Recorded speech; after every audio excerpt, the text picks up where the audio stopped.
Hello, Cancer. This is a love reading for Cancer rising and sun signs. If you're a Cancer sun, please make sure you check out your rising sign as well. And this is a love reading because this week, both the masculine and feminine principles are in a very dynamic situation where they are working together to create a new vision for our lives, for your life. And so let me just go through the week. Venus is the feminine principle, and it's the thing that we are currently opening up to. It's our receptivity. It's our trust and faith that there's so many things orchestrated to bring us the experiences that we long to experience. Venus is the place of sensuousness. It's what we desire. And this week, Venus is drawing a line in the sand, essentially. For Cancers, she is showing up in the place, the ninth house, and this is the place where you know what is true.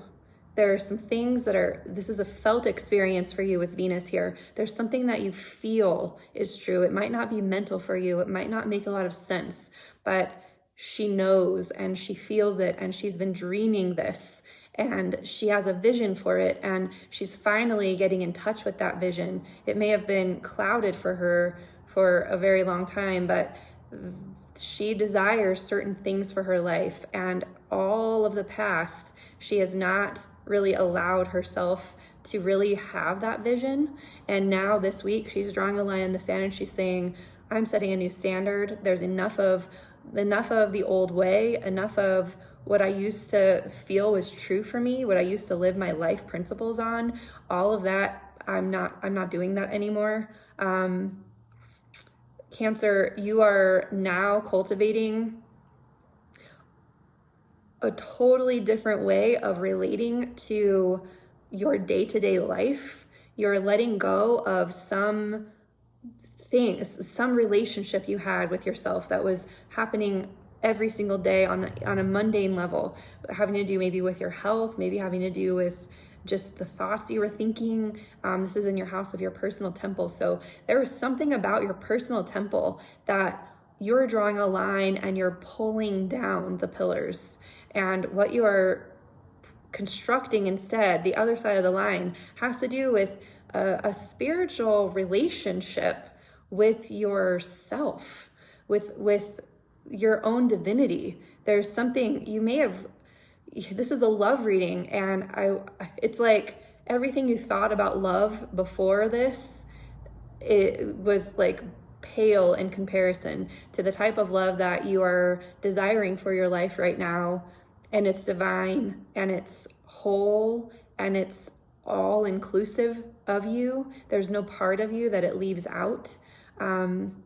That is what you are opening up to this week. It's a very, very powerful week for Cancers.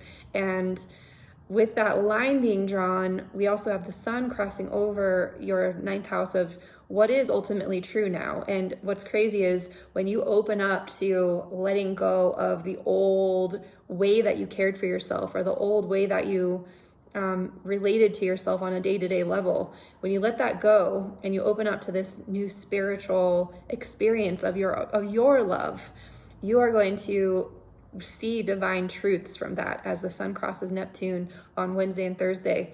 And when we get to the end of the week, there's going to be a seed planted with all of this. And the way that we literally plant seeds is that we begin taking action toward the beautiful divine vision that we have.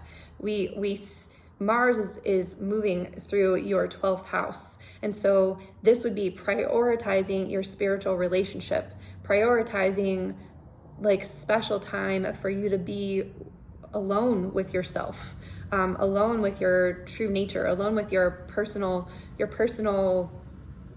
wonderfulness.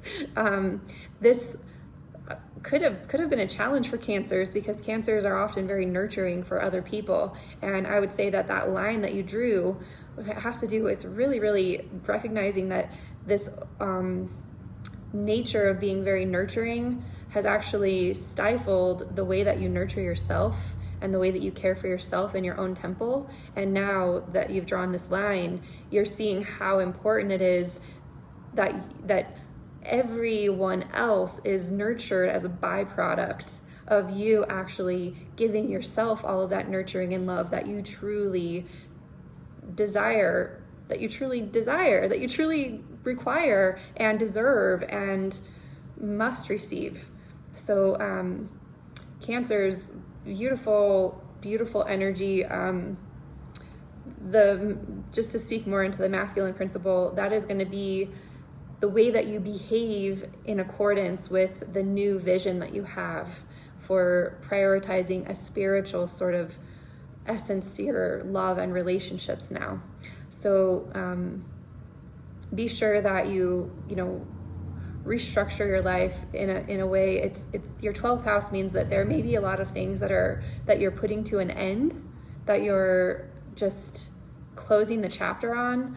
With 12th house energy, very much this is like, in order for you to start this new cycle, there may be some things you need to tidy up or just close the book on.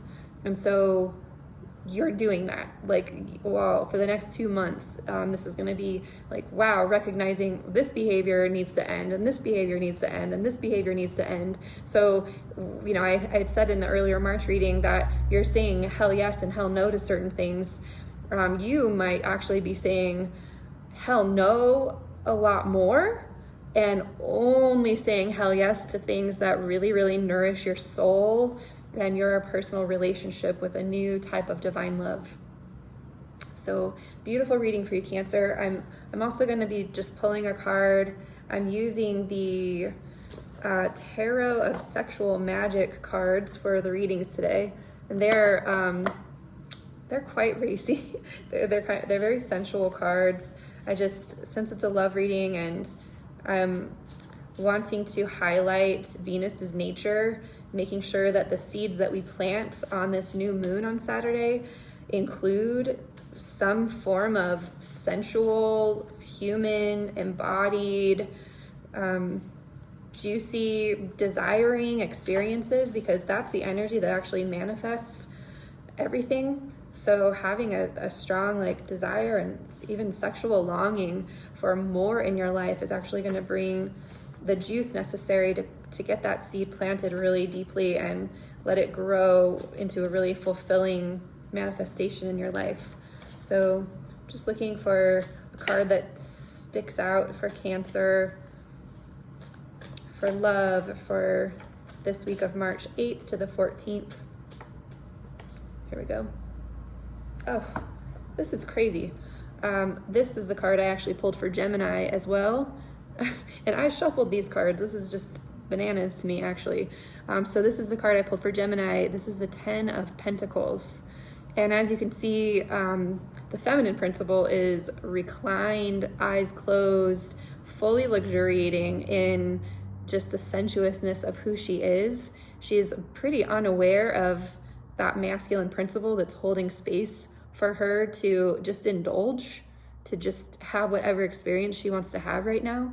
And so I'll read a little bit from the book, but in relationship to what we spoke of, I would say that, you could find that you're in a very, you're using your masculine principle to create a very loving foundation in your life for yourself, where you can just be super receptive and open to your own joy and your own pleasure, and trust that every decision you make should include you in it, should include you having a wonderful experience on this planet.